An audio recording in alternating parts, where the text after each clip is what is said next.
When the great pianist Paderewski played for Queen Victoria, she praised him as a genius. Perhaps, Your Majesty, he said, but before that I was a drudge. Raising children is like that. It takes practice. You can play it by ear if you want to, but don't expect to be called a genius. My automatic parenting style was very clear to me.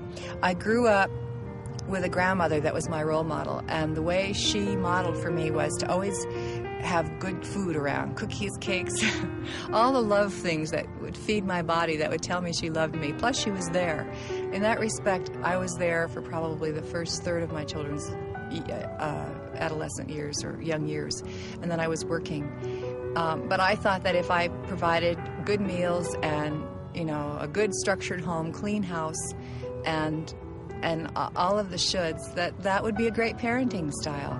And it was, indeed. It was a very rigid, controlling parenting style. The rigidity has backfired throughout all my relationships, not just with my children. It's like I've been so addicted to having to be admired that my whole life was stifled. It's like I had no ability to be authentic in my life, because being authentic means that there has to be a flow of creativity coming through us. My life wasn't about being authentic. It was about being so rigid in everything that I did. The rule was always to be admired, that I had no ability to be authentic because I always had to do whatever it took to get admired, whether it was in relationship with my wife, my parents, my friends, my employees, or my kids. And see, that's the terrible thing. I used my kids to feed my ego. It's been the toughest challenge for me to look back and know that I, in some way, spiritually and emotionally abused my children by not allowing them to be totally who they needed to be. I thank God that I have had a chance to change that for myself, and in relating that to my children, it's changed our relationship, and they're taking a look at themselves. Child abuse is when a parent tries to get the kid to meet their need instead of the parent meeting the need of the child. And when we are so self-centered that our whole life revolves around needing admired, say, or being in control of everything, then we will automatically try to get our kids to meet that need.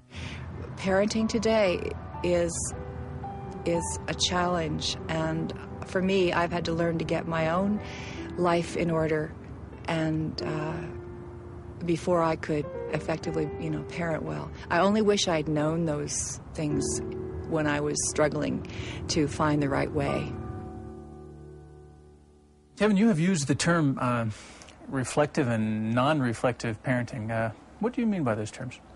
Well, I don't mean that it's just studying the Bible. I use the term biblical reflection. And by that, I don't mean that you're reflecting on the meaning of a Bible verse. And neither do I mean by biblical reflection that you're doing some kind of introspection on your life, where you're just kind of gazing at your own navel, so to speak, and just kind of getting into yourself. And you're going to just kind of get buried there and stuck. I know some people are perhaps opposed to the idea of reflection because they say, Christians ought to be moving outward. They shouldn't be moving inward. And I agree totally that biblical reflection should always have that impact, where it frees a person to be more loving, to be more open, and to be moving toward the Lord in new ways as well as other people. So by biblical reflection, what I mean really is to look at your own life through the lenses of Scripture. Now, the Bible tells a lot about human nature, about the human personality. It says that we all have deep needs, deep desires to be loved and to be somebody that's important. It also says, though, that we're very foolish. We have our own wrong strategies or plans for getting those needs met. Well, that's a beginning point for me to begin to understand why I parent the way I parent. So biblical reflection is taking what the Bible says about me as a parent and beginning to use it as a tool to look within to understand myself. Where did you learn that? No one's ever asked me that question before. I think that I learned the process of biblical reflection by beginning to grope myself with why I was destroying the people that I loved. I found myself, even as a pastor, about 5 years into the youth ministry, doing a lot to hurt kids, doing a lot in terms of manipulating them and trying to get them to do what I want them to do. I was having a lot of tensions with my wife because I had very little interest in her. I had my focus on how to build the world's strongest youth ministry. And something was going wrong when my wife would come and say, you know, Kevin, I wish I wasn't married to you. If I wasn't a Christian, I think I'd leave you. And when my kids are saying, you know, all we do is feel guilty around you, the kids in my youth group, I thought there's something really wrong. And at that point, I started to look in the scriptures about, you know, what would be going on inside a person who's having that kind of impact on others. I began to do some reflection on my own life. So it's something I kind of walked into, but some other mature Christians helped me look that direction. What is it, do you suppose, Kevin, that keeps a lot of us parents sort of on automatic, doing what comes first or naturally or easily? I think it's a difficult thing to take this inside look, to look within, biblically reflect, because of what we see when we do. One of the things is when we begin to reflect, the first thing we get in touch with is a bunch of troubling emotions.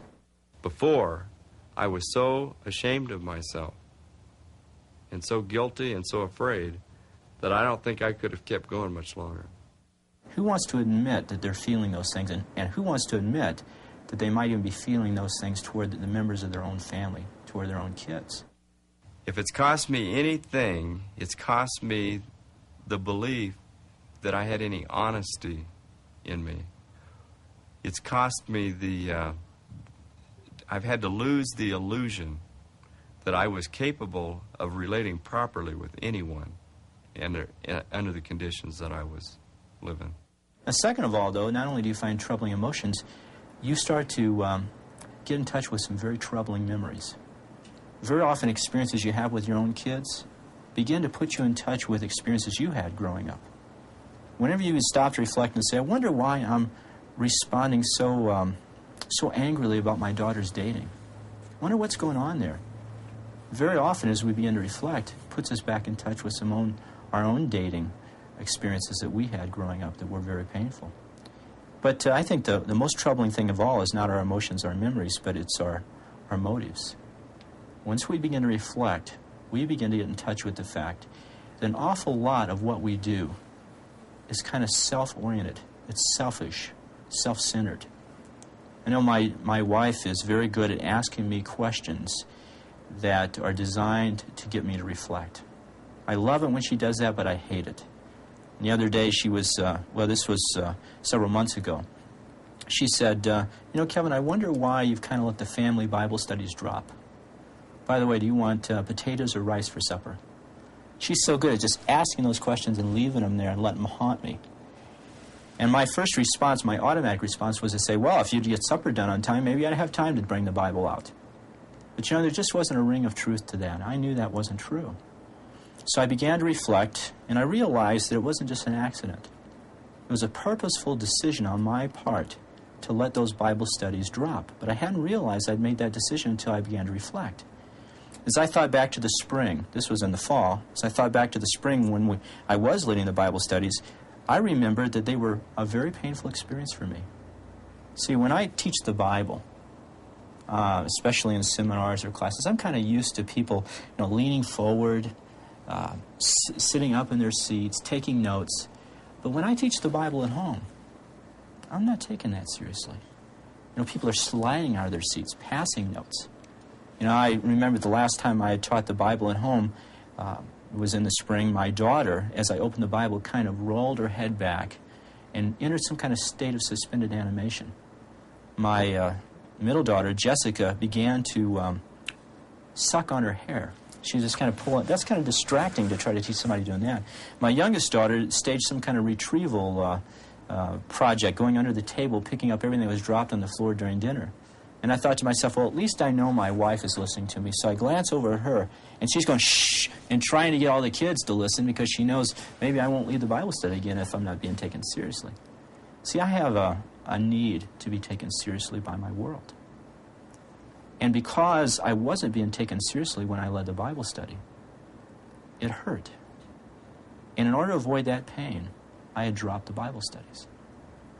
Now, as I got in touch with that and got in touch with what my real motives were, they began to trouble me.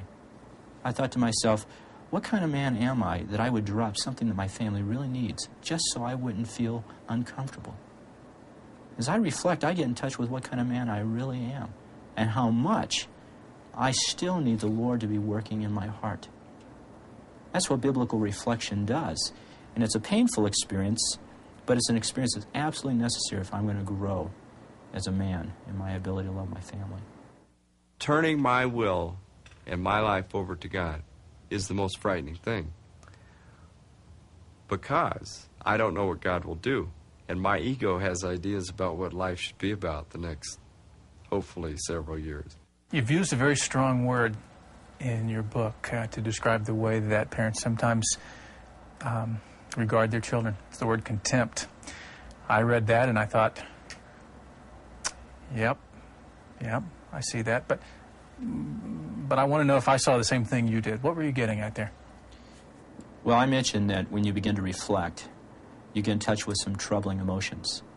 Now, I have found in working for the last several years with troubled adolescents and their parents that in most cases, the parent, although they don't want to admit it, and maybe they're not aware of it, feels a lot of anger toward their kids.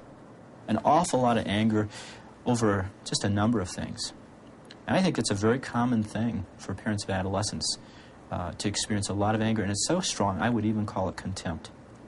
Anger because all of a sudden their kids are making them look like fools. They're embarrassing them among their friends. They're making them look like they were failures. They are, during a period of time in which they wanted some return on their investment, their kids, maybe to show a little appreciation, their kids are acting like they're total jerks. The parents are total jerks. Perhaps they're angry because they feel out of control, and they don't like to feel out of control. So many men here in America live their lives to feel totally in control, and an adolescent takes that away. Maybe it's because they're causing conflict, and you don't like conflict. But whenever a teenager blocks a goal that a parent has, a plan they have to get one of their own deepest needs met, there's going to be anger and contempt there. And it's very often strong anger. You've been honest, I'll be. The teenager in my house is not a troubled child, but as she became pubescent, she was hard to live with for a little while. And my reaction to that was so strong and so angry. I used language with her that I don't use with anybody. And contempt is exactly the word that describes what I was feeling towards her. Contempt that she was not an adult. Angry with her because she doesn't know what I know, because she's not in control in the way that I am. And to have to bend over to relate to her on a level that she can relate to cost me more emotionally than I wanted to pay right at the moment. Fortunately, she's a forgiving person, and we got through that. Well, I experienced, I've had to struggle myself with anger that I have felt toward my daughter. Imagine my daughter is growing up in a pastor's home, and a pastor who specializes in telling other people how to parent their teenagers. Imagine what kind of pressure she might feel, or what kind of pressure I might feel to have a model teenage daughter. I remember one time I got a pink slip from school that said that she was failing one of her subjects. Now, rather than taking time to investigate, I reacted automatically at that. I think I would have reacted better to the news that maybe she had cancer. But my reaction, which was I thought about grounding her for life. I thought that might be the fair thing to do because she was flunking one of her subjects.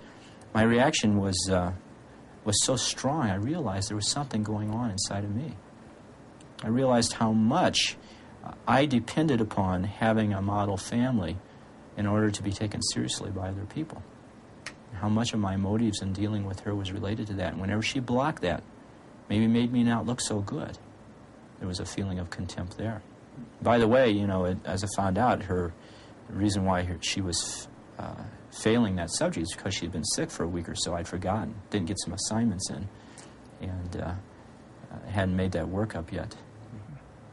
How did you get out of that? Mostly by asking forgiveness of my daughter. But I wasn't even in the position to ask forgiveness from her until I did some reflection. I would truly listen more.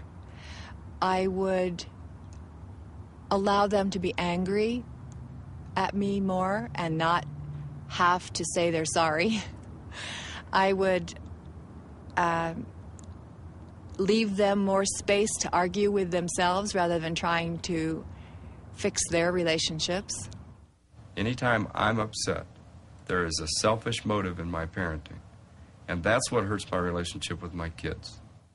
Whenever there's that kind of angry response, it's almost always a signal that something's not right inside here and needs to be looked at and dealt with the Lord's help.